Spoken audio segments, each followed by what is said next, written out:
دوستو آج کا یہ سچا واقعہ ایک ایسے نوجوان کا ہے جس نے اپنی ماں سے بھی بڑی عورت کے ساتھ شادی کر لی اور شادی کے بعد اس کو وہ عورت ایک ایسا راز بتاتی ہے کہ جس کو سن کر یہ نوجوان اپنی باقی ساری عمر روتا رہا۔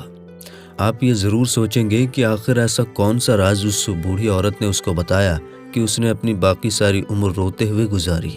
آپ کو یہ سب بتائیں گے دوستو، مگر یہ سب جاننے کے لیے ہمارے ساتھ آخر تک بنے رہیے۔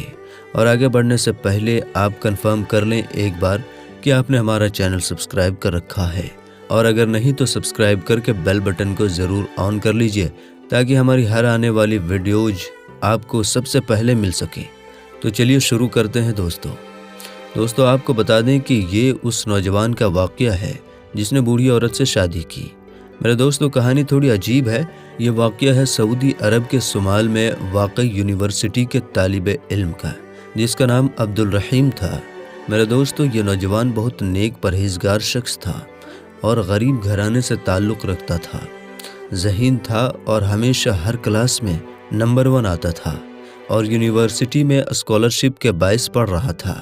ایک بار اس طالب علم کے گروپ کو ایک اسٹیٹمنٹ ملی جس میں ان کو اتحاد کی زندگی پر ریسرچ کرنی تھی، لہٰذا گروپ میں شامل یہ کچھ لڑکے اس طرح شہر کے پاس قریبی گاؤں میں ریسرچ کرنے کے لیے پہنچے، اور اس دوران اچانک عبد الرحیم گروپ سے الگ ہو کر گاؤں کے ایک حصے میں پہنچا جہاں اس کی توجہ ایک بوڑھی عورت پر پڑی جو وہاں بھیڑ بکریاں چرا رہی تھی۔ یہ عورت کافی کمزور تھی۔ اسے یہ دیکھ کر بڑا عجیب لگا اور تعجب پیدا ہوا، اور اسے لگا کہ میں اس بوڑھی عورت کے بارے میں جاننا چاہوں گا کہ اس عمر میں یہ بکریاں کیوں چرا رہی ہے۔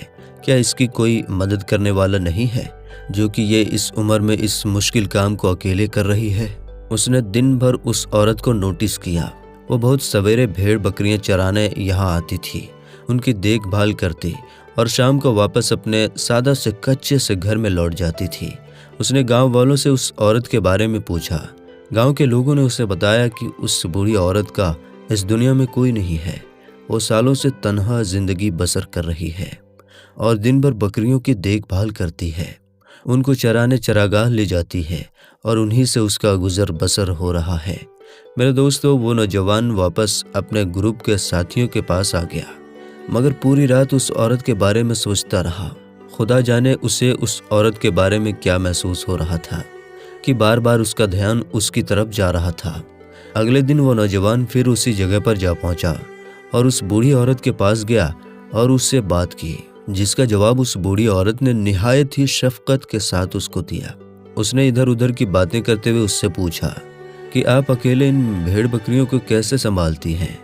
اس کمزور عورت نے اس کو بتایا کہ اس کا یہاں اور کوئی نہیں ہے، شوہر بہت پہلے مر چکا ہے اور اس کے بچے بھی تھے مگر اس کا ساتھ چھوڑ گئے، مگر اس نے ہمت نہیں ہاری اور انہی بھیڑ بکریوں کو اپنا سب کچھ سمجھا۔ اپنی اولاد، اپنی فیملی اس کے لیے یہی جانور ہیں، اس لیے ان کی دیکھ بھال کرتی ہے اور اللہ کا شکر ادا کیا کہ وہ یہ سب کرنے کے قابل ہے۔ عبد الرحیم اس بوڑھی عورت کی ہمت پر اس سے کافی متاثر ہوا۔ اس نے اس بوڑھی عورت سے پوچھا کہ اس کو زندگی میں کیا کوئی گلہ نہیں ہے، کیا اس کو کوئی خواہش نہیں ہے کہ اس کی اولاد اس کے پاس ہو؟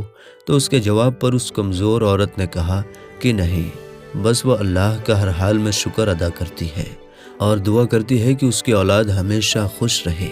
اس کو اپنی اولاد سے کوئی گلہ شکوہ شکایت نہیں، بس اس کی آخری خواہش ہے کہ جس پر وہ دکھی ہو جاتی ہے، کیونکہ اس کی یہ خواہش پوری ہوتی اسے نہیں دکھتی۔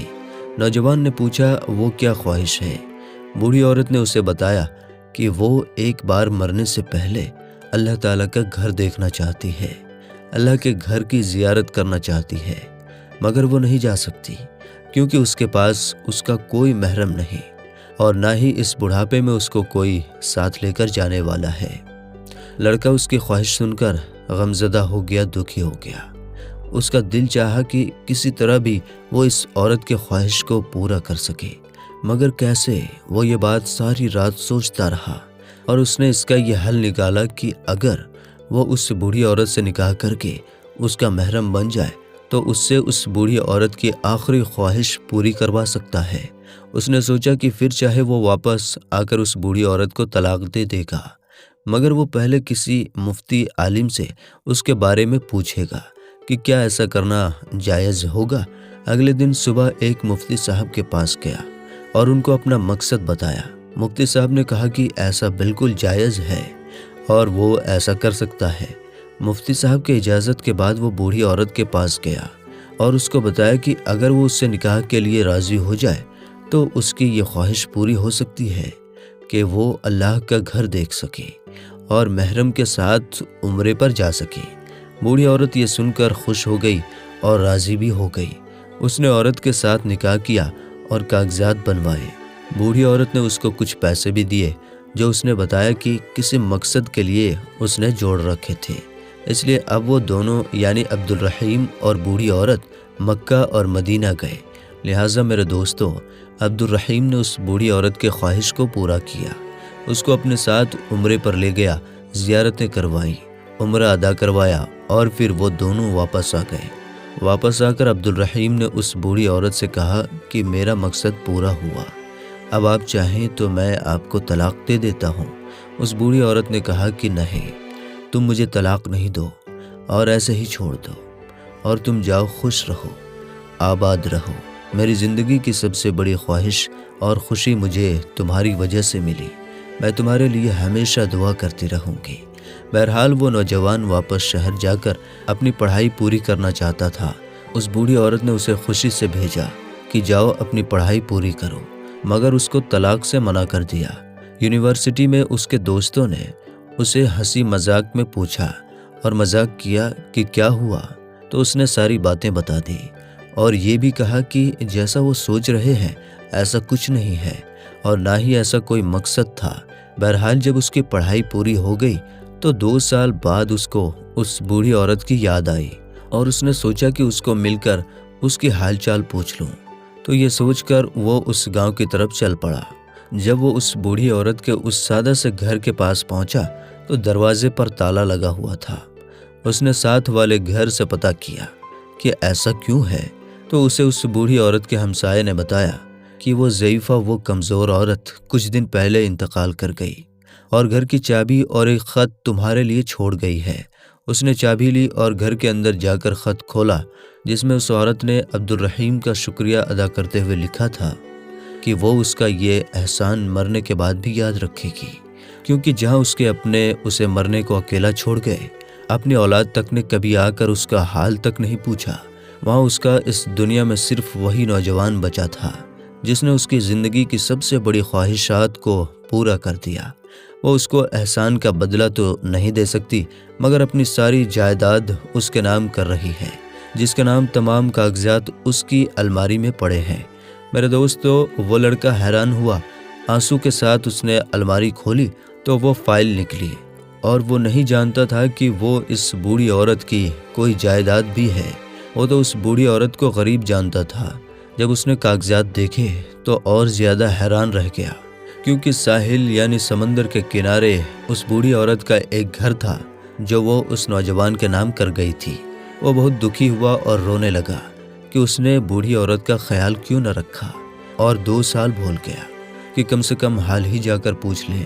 بہرحال جب اس نے ساحل سمندر پر باقی اس گھر کو بیچنا چاہا تو وہ یہ سوچ بھی نہیں سکتا تھا کہ اس کی قیمت 3 ملین ریال تھی۔ اللہ تعالیٰ نے اس کو اس بوڑھی عورت کی نیک خواہش پوری کرنے کا انعام دے دیا تھا، مگر دوستو وہ ساری عمر دکھی رہا اور پچھتاتا رہا۔ اس کی مخلصانہ نیکی کا بدلہ تھا جو اسے ملا۔ بے شک دوستو، آپ کو ایسی نیکی کا بدلہ خدا ضرور دیا کرتا ہے جس میں کوئی غرض، کوئی لالچ نہیں ہوتا۔